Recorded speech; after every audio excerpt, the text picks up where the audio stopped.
सख्त है और सरकार की ओर से 1 अक्टूबर से बिना पीयूसी के फ्यूल नहीं मिलेगा, आपको डीजल नहीं मिलेगा, पेट्रोल नहीं मिलेगा। ये सरकार ने नीति लागू कर दी है। पेट्रोल डीजल नहीं मिलेगा। प्रदेश में लागू होगी नो फ्यूल नो पीयूसी नीति। प्रदेश में चलेगी 925 इलेक्ट्रिक बसें। प्रदेश में होंगे 45 क्वालिटी मॉनिटरिंग स्टेशंस। पेट्रोल पंपों पर लगेगी ANPR। सरकार ने 30 सितंबर तक सभी काम पूरे करने के आदेश दे दिए। प्रदूषण फैलाने वालों पर कार्रवाई होगी। तो बढ़ते वायु प्रदूषण पर लगाम लगाने के लिए सरकार ने व्यापक एक्शन प्लान तैयार किया है। सर्दियों से पहले प्रदूषण नियंत्रण को लेकर सरकार ने कई अहम फैसले लिए।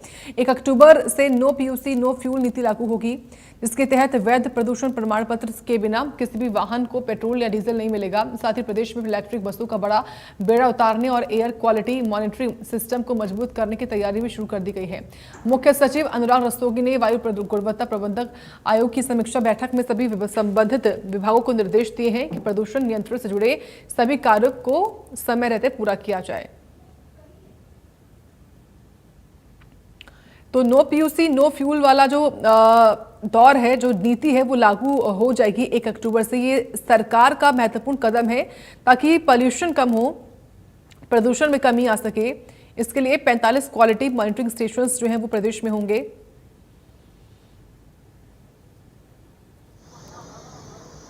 वहीं इसी को लेकर पानीपत से राजेश मजोका ने लोगों से बातचीत की है और सरकार की इस नई पॉलिसी के बारे में जाना है। क्या कुछ कहना है लोगों का, आपको सुनाते हैं। एक ऐसा सर्टिफिकेट जिसको हम हल्के में लेते हैं, वाहन चलाते समय जिसकी आवश्यकता हमें है, जो अनिवार्य है, हम उसे हल्के में लेते हैं, जिसका चालान भी भारी भरकम है, पर फिर भी उसे पुलिसकर्मी भी चेक तक नहीं करते।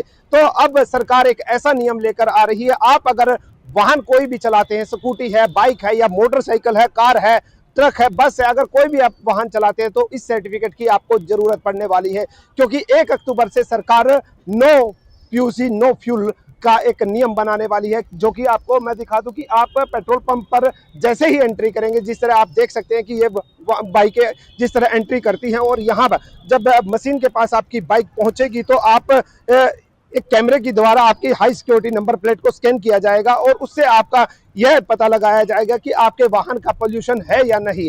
हालांकि काम काफी हद तक यह शुरू किया जा रहा है और कई जगह पर यह जो स्टार्टिंग के 4 जो जिले होंगे, गुरुग्राम और झज्जर, इस तरह सोनीपत, ये 4 जिलों को स्टार्टिंग में लिया जाएगा। उसके बाद सभी जो जिलों में इसको अनिवार्य कर दिया जाएगा, क्योंकि बढ़ते प्रदूषण को लेकर यह कदम उठाया गया। क्योंकि पिछली बार हमने देखा था कि एयर क्वालिटी इंडेक्स जो कि 1000 को क्रॉस कर गया था, अब इसकी रोकथाम के लिए एक सरकार द्वारा बड़ा कदम उठाया गया है।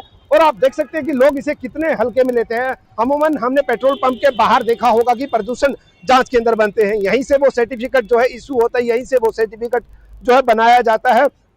अब ये भी आप जगह जगह देखेंगे कि बंद पड़े हैं, क्योंकि लोग अब बहुत ही कम इन्हें जो अपनी बाइकों का या अपने वाहन को अपडेट करवाते हैं और अपने जो फ्यूल डलवाने के बाद सीधा ही निकल जाते हैं। किसी का भी इससे प्रदूषण के सर्टिफिकेट की ओर ध्यान नहीं है। अब जब से 1 अक्टूबर से यह पॉलिसी लागू होगी तो लोगों को इस सर्टिफिकेट के बिना ना तो पेट्रोल दिया जाएगा और ना ही डीजल, क्योंकि एक बड़ा कदम है बढ़ते प्रदूषण को लेकर। हम लोगों पर ठिकरा फोड़ते आए हैं कि किसान के पराली जलाने से प्रदूषण होता है या पटाखे फोड़ने से दिवाली के बाद से प्रदूषण बढ़ता है। तो ऐसे में सरकार हर संभव प्रयास कर रही है प्रदूषण को रोकने के लिए।